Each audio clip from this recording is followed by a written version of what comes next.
Rabbil alamin. Summa alhamdulillahi rabbil alamin. On rend grâce à Allah subhanahu wa ta'ala et on prie Allah qui nous accorde ce moment-là, même si on le commence en retard.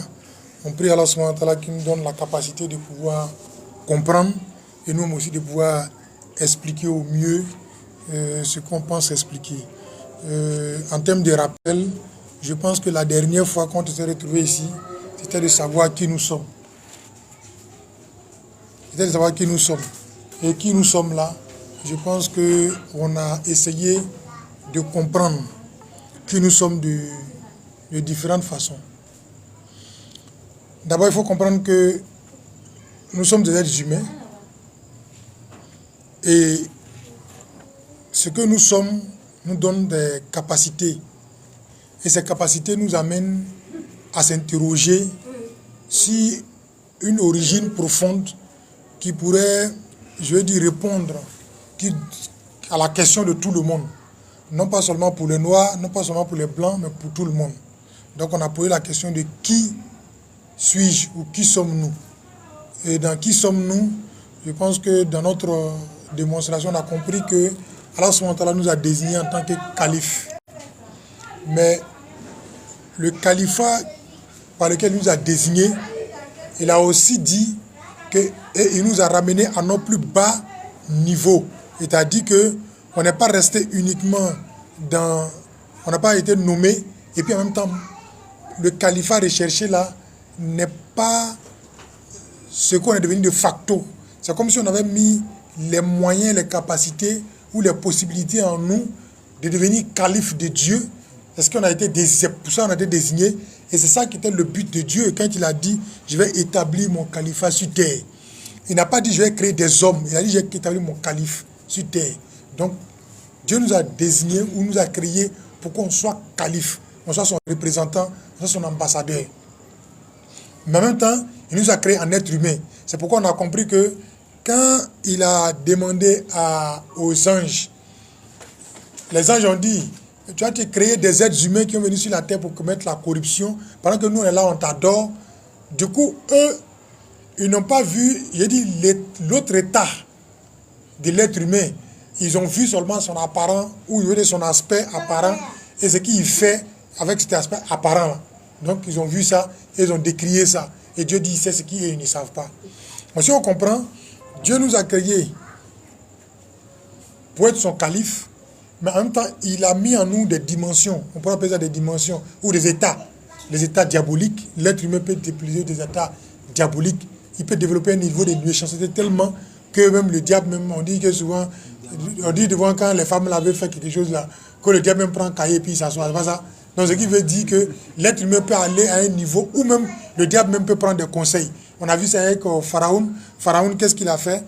Quand il a prononcé certaines paroles, le diable même lui a dit, ah, tu es allé trop loin. Hein. Ce qui veut dire que l'être humain peut aller jusqu'à même dépasser le diable dans son agissement. En même temps qu'il a la possibilité d'avoir la dimension diabolique, il a la possibilité aussi d'avoir la dimension animale, la dimension humaine, la dimension angélique et la dimension divine. C'est pourquoi c'est l'atteinte de cette dimension divine-là qui a fait qu'on va l'appeler calife de Dieu.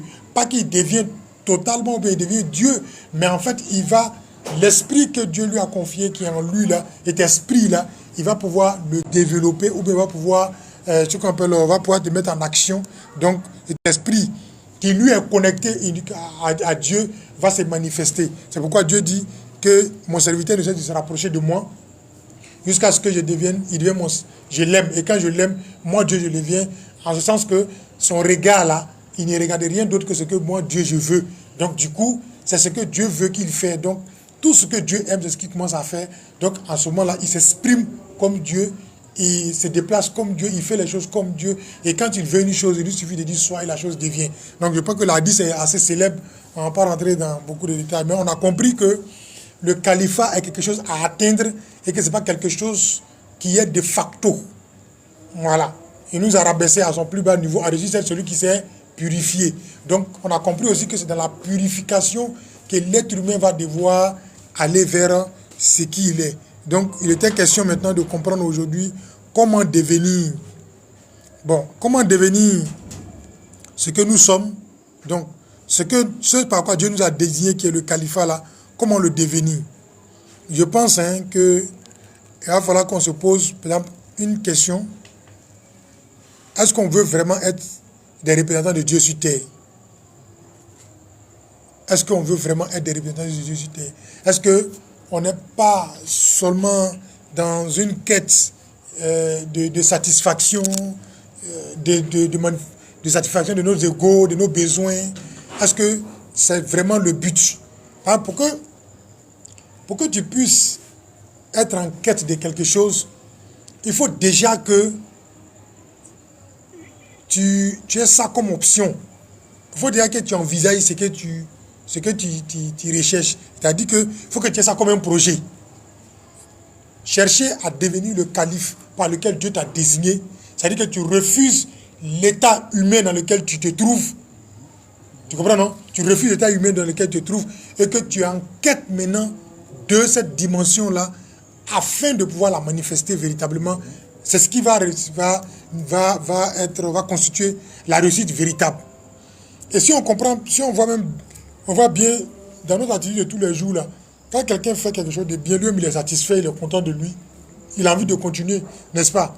Voilà, donc ici, il faut que d'abord, la première des choses qu'il faut faire, c'est de vouloir véritablement être le représentant de Dieu. Maintenant, il faut se laisser, il faut pouvoir répondre à cette question, telle que si on a décidé par exemple d'être le représentant de Dieu, ou bien de devenir ce à quoi nous avons été désignés, il faut maintenant se poser peut-être une question. Aujourd'hui, là, qui dirige notre vie? Qu'est-ce qui dirige notre vie? Est-ce que c'est nos envies? Est-ce que c'est notre conscience? La question se trouve là. C'est-à-dire, comprendre que au commencement, la volonté de Dieu était d'établir un califat sur terre, donc un représentant, quelqu'un qui manifeste sa volonté entièrement sur terre. Il faut d'abord comprendre que, si on a bien compris ça, il faut d'abord chercher à manifester. Mais si on cherche à manifester ça, il faut déjà se poser des questions actuellement, dans le temps présent là. Est-ce que c'est nos envies qui nous poussent à agir, ou bien est-ce que c'est notre conscience qui nous pousse à agir? Parce que tant qu'on ne maîtrise pas, pour devenir représentant de Dieu, ça sera difficile. Vous avez vu, une fois, il y a un post que j'ai fait où j'ai dit qu'on est dirigé par l'inconscience. Il y a un kitab que je suis en train d'écrire qui est Al-Mutakin. Zalik al-Kitab la Raiba fi Hudan lil Mutakin. Le Mutakin a toujours été désigné dans le Coran comme le pieux. Et si tu lis bien l'article, tu comprends que le pieux, ce n'est pas la définition exacte. C'est plutôt quelqu'un qui est en un état d'éveil sur son état de conscience. Pour que chaque action qu'il pose, chaque pensée qu'il émet, chaque action et réaction soit dans un état de conscience. Si tu vois, l'être humain, par exemple, on a une chose qu'on a l'habitude de faire, on a l'habitude de regretter. N'est-ce pas? On a l'habitude de faire quelque chose et puis de dire, bon, vraiment, moi, je n'avais pas pensé comme ça. Ça veut dire qu'il y a des choses qu'on ne maîtrise pas au moment où on agissait. Pourtant, c'est une volonté qui nous a amenés à faire. Est-ce que cette volonté-là était basée sur un besoin ou sur notre conscience? Est-ce que c'était l'ego qui nous guidait? Ou bien est-ce que c'était un besoin, une satisfaction, c'est-à-dire à l'enquête de satisfaction moderne ou bien de quelque chose, et que c'est ça qui nous guidait? C'est ça la question. Mais très souvent, on veut quelque chose, mais on se laisse guider par l'inconscience. Or, le Mutakin, c'est quelqu'un qui est dans un état d'éveil au point que rien de ce qu'il fait ne se fait dans l'inconscience. Tout ce qu'il, même la respiration qu'il respire, inspirer et expirer là, il le fait ça il le fait dans un état de conscience. Donc si on a bien compris ça, on va aller à comprendre le problème qu'on a posé. On a posé un problème. Est-ce que c'est nos envies ou bien est-ce que c'est nos besoins et nos consciences qui nous amènent à agir? Allah, il dit que voilà, kad karamna bani Adam. Il dit aussi dans le Coran, il dit, il a établi un califat. Je pense qu'on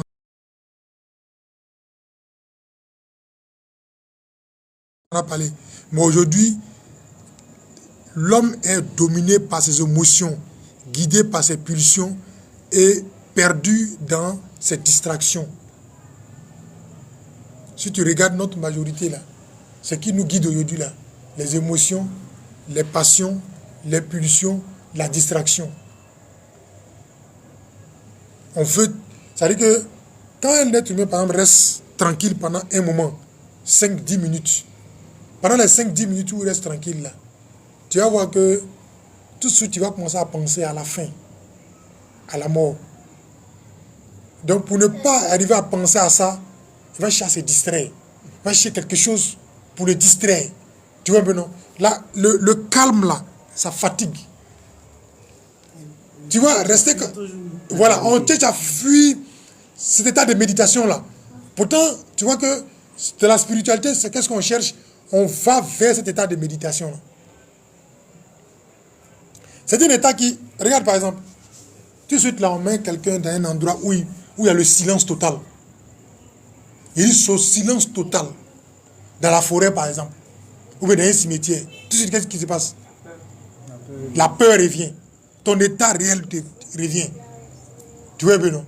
Donc, ce qui veut dire que, comme cet état-là fait peur, ce vide, ce néant-là, ça fait peur. Quand tu ne connais pas, ce qui est derrière, tu vois, tu as peur de l'inconnu. Mais, je digresse un peu, hein. Tu vois, l'être humain craint plus ce qu'il connaît que ce qu'il ne connaît pas. Il a peur de ce qu'il ne connaît pas, mais il craint ce qu'il connaît. Craindre, c'est, tu connais ce que ça peut te faire. Donc, tu cherches les moyens à éviter. Or que peur, là, tu ne sais même pas ce qu'il va te faire, donc tu fuis, tu cherches à fuir. Tu vois que c'est différent. Donc, ici, nous, on a été créés en tant que calife. Et cet état, pour atteindre cet état de calife-là, ça a besoin qu'on passe à ce niveau-là. On passe cette étape de calme-là, de tranquillité-là, de méditation.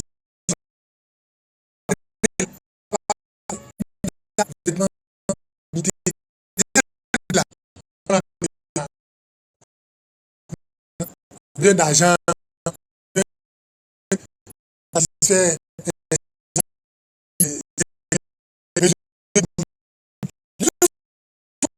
pas le temps de penser à ça. Et il y a des gens qui restent toute leur vie en quête de leurs besoins jusqu'à ce que la mort me supprime. Il y a des gens aussi qui restent dans ils sont distraits.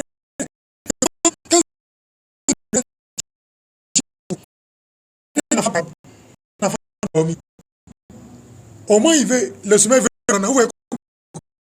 Il fait quelque chose pour ne pas avoir sommeil. Tu vois, non? Parce que cet état de tranquillité-là, ça fait peur. C'est comme ça qu'on a été conçu.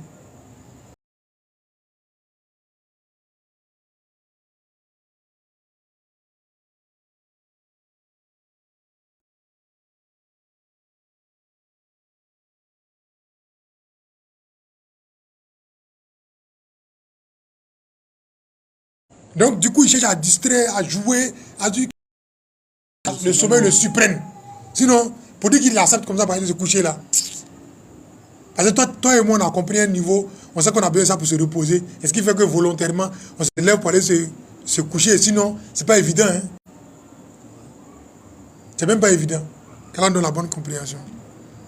Donc, quelqu'un qui ne se dirige pas lui-même, peut-il prétendre être dirigeant sur terre?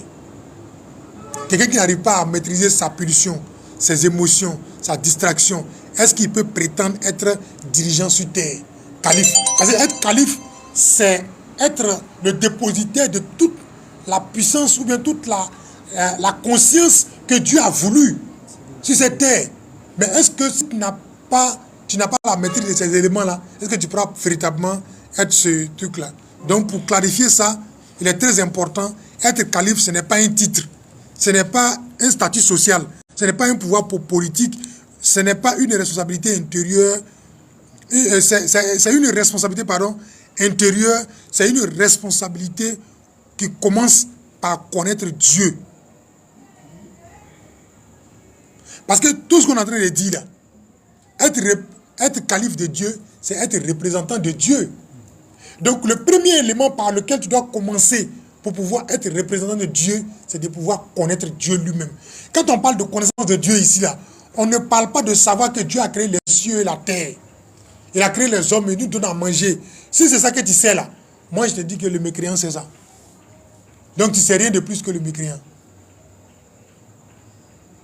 Si c'est pour dire que non, Dieu est Rahman, il est Rahim, il est Malik, il est Kudus, Asmat ou Asifat, c'est lui qui a le bon nom, c'est lui qui est les attributs, ça non? C'est lui qui, quand on parle de Tawhid, on parle de quoi? Là, on parle de Rububiya, il est le créateur, c'est-à-dire que c'est lui qui a créé le monde, hein?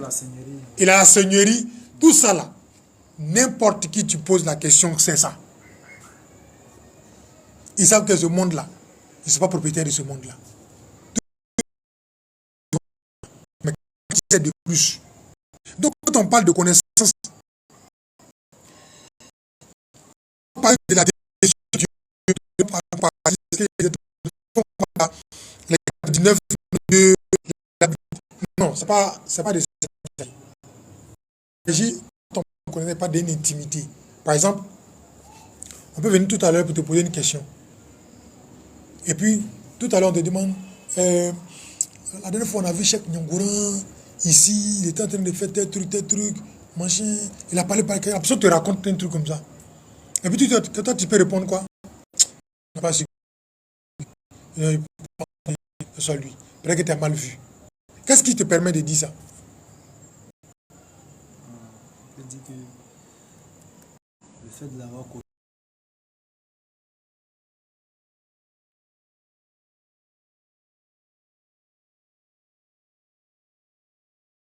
côtoyé, connaître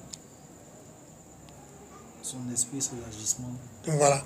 Ça peut te permettre de dire que ça c'est lui, ça c'est pas lui. Il en est capable ou pas. Voilà. Parce que tu as une intimité entre toi et lui. Parler de connaissance, on parle d'intimité. Il y a un certain lien qui te lie. Mais maintenant, si toi tu comprends les 99 de Dieu comme des manifestations de Dieu, tu as raté. Les 99 de Dieu là, ces attributs là, sont des choses qui habitent en toi aussi. Tu as la possibilité d'être Rahman, d'être Rahim, d'être Malik, d'être Kudus. Vrai ou faux? Donc si tu as bien compris ça, tu vois que toi-même là, tu dois être en quête des manifestations. Si tu veux te rapprocher de Dieu, il faut que tu essayes de développer ces qualités-là qui sont déjà enfouies en toi. C'est ça l'esprit qui a été soufflé en toi au début de la création. C'est ça aussi. Il faut arriver à incarner ces attributs-là. C'est ça. À réussir, c'est celui qui s'est purifié. Celui qui est en quête de ça, c'est-à-dire qu'il fait attention. Tu vas commencer à faire attention à tes actes pour que ça puisse refléter vraiment. Et pourquoi tu dois faire ça? Parce que rien n'est à nous. Pas même à notre propre corps. Rien ne nous appartient.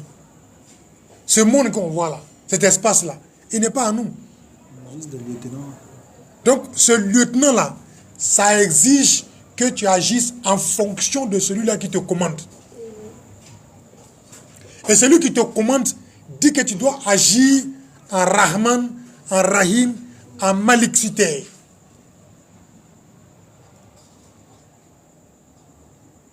Tu vois, non? Quelqu'un qui agit dans l'inconscience là, peux pas comprendre ça là. Donc ça, la connaissance là, c'est vraiment important. Donc tu vois, quand tu vas comprendre ça, tu comprends qu'être gentil, être bon, c'est pas dire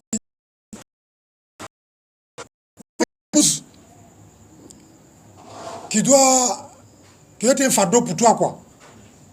En fait, c'est juste que là, c'est un fardeau. Il y a des choses que tu n'as pas encore compris. Parce que naturellement, là, c'est ça que tu dois faire. Par exemple, on dit que le poisson est pour nager.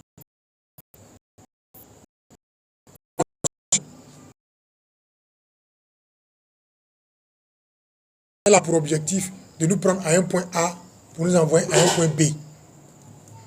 Et pour que la voiture te prenne d'un point A pour t'envoyer à un point B, il a besoin d'eau, de carburant,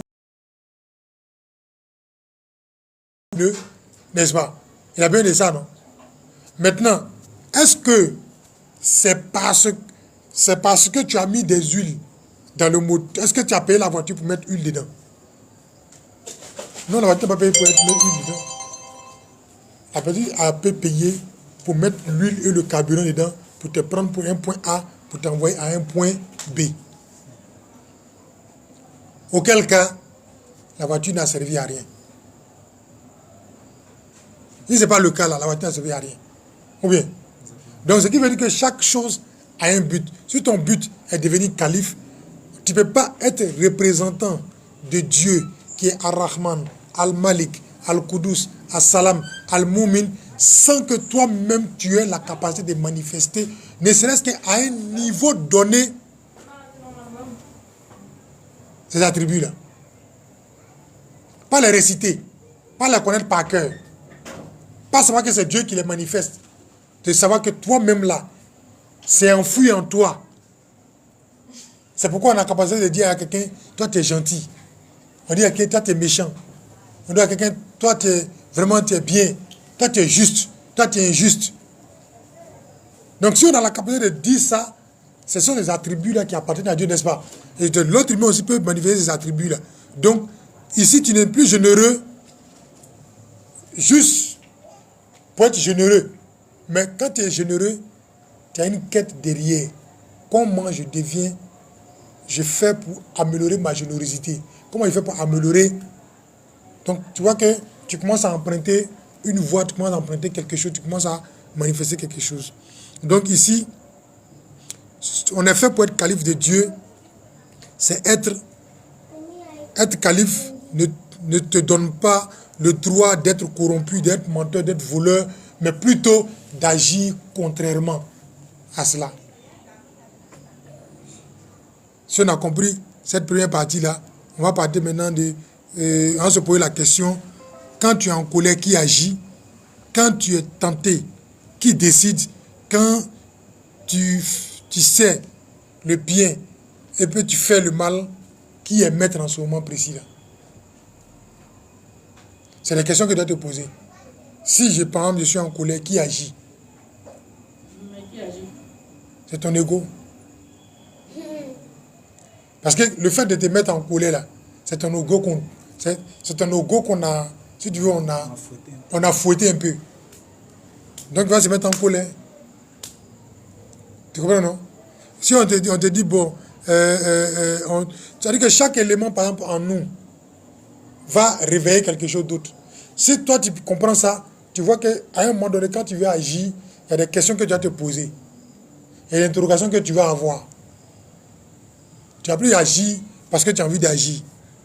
Tu as cherché à être maître.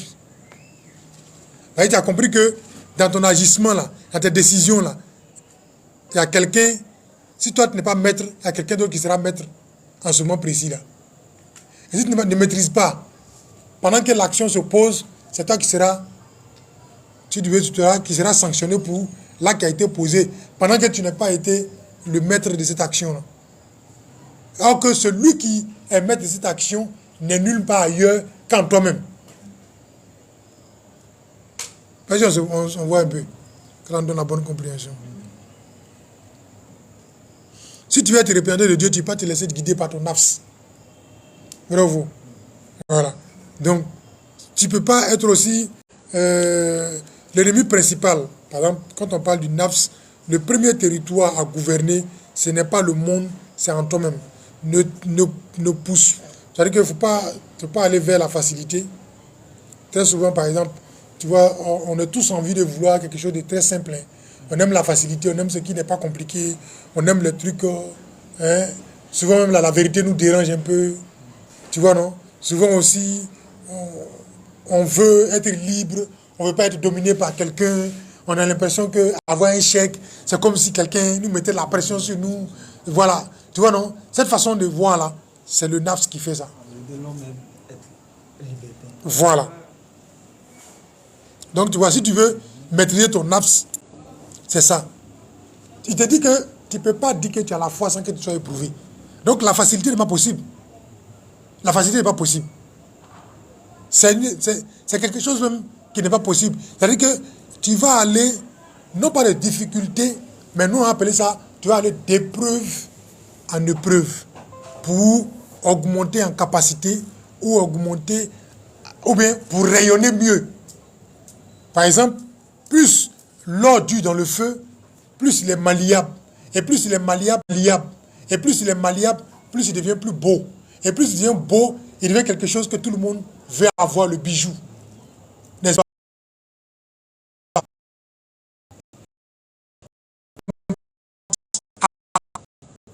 L'étape de l'épreuve.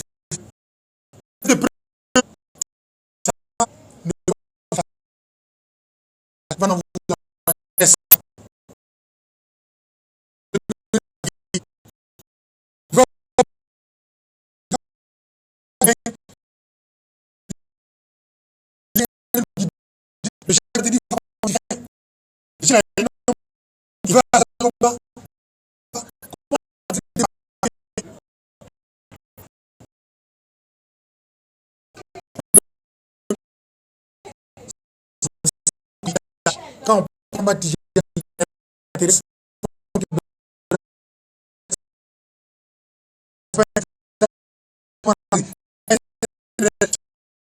que c'est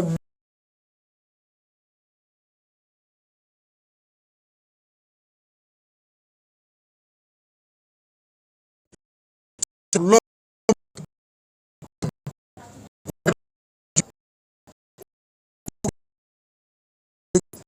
que Dieu est mieux avec les véridiques. Le fait Mohamed Sallam dit, quand vous les voyez là, vous vous souvenez de Dieu. Il y a toujours lieu d'avoir quelqu'un qui nous guide, qui nous oriente.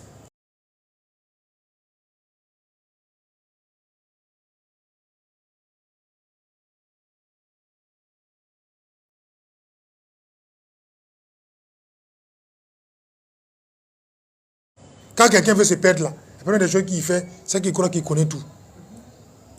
Quand on donne la bonne compréhension. Donc ici, on a besoin de ça. Et pour qu'on puisse aller dans le... J'ai parlé tout à l'heure de la connaissance.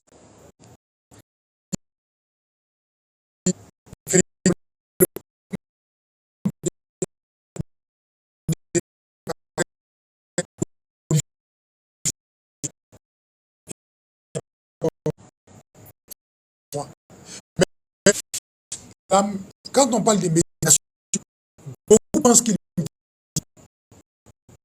beaucoup pensent que la méditation est très savant méditation. Comme on a parlé tout à l'heure, le vrai tabac,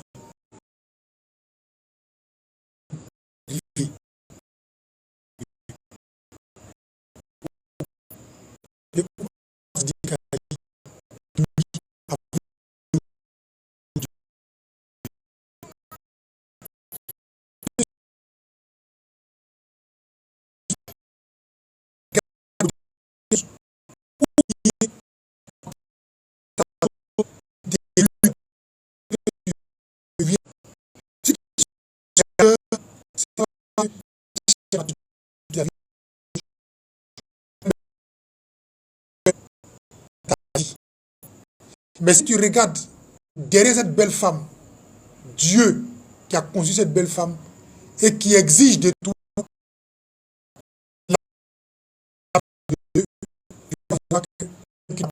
cette façon de comprendre.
La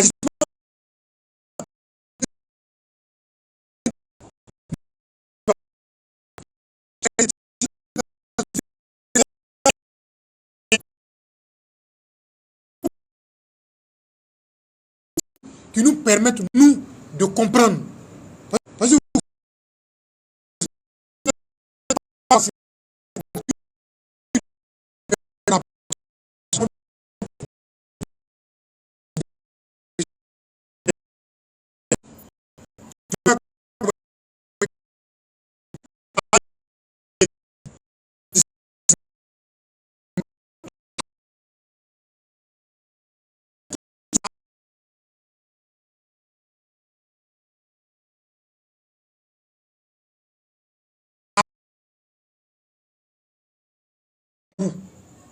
donc l'homme maintenant qui soit bout,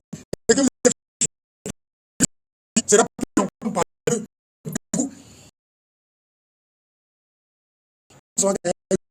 ça. On est en train de traiter avec quelqu'un. Des choses comme qui a revenu.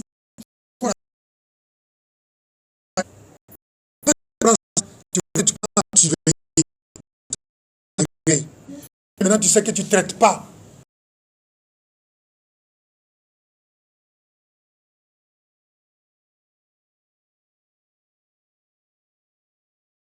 avec des hommes, mais tu sais que tu traites avec des gens qui seront témoins contre toi demain, ou pour toi demain. Tu sais que chaque personne n'est qu'une sababou. Donc, même dans ta pensée, quand tu dois penser de quelqu'un, tu sais que Dieu t'observe des choses, il faut commencer à devenir différent. C'est ça que je suis. Donc, en ce moment-là, maintenant, tu commences à te discipliner. Action concrète, retenir ta langue, contrôler ta colère, agir, même quand tu n'as pas envie. Tu vois maintenant? Voilà. Et puis maintenant, tu vas t'aligner maintenant. Tu deviens constant dans la prière, dans le zikr, dans les bonnes actions.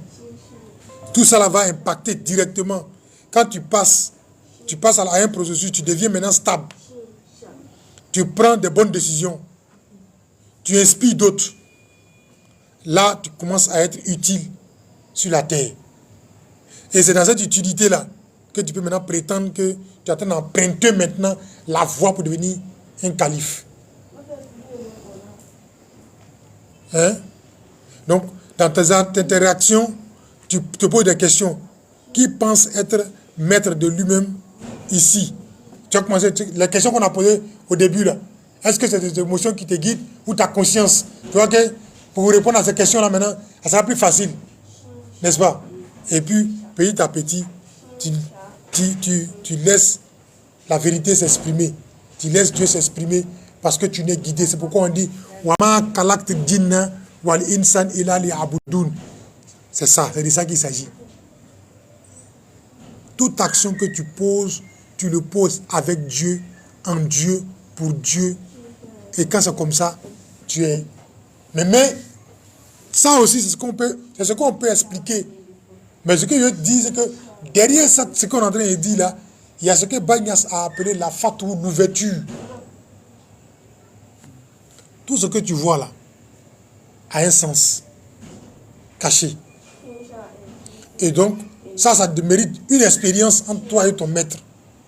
Une discussion, une parole, un moment d'éclaircissement où on enlève, d'après le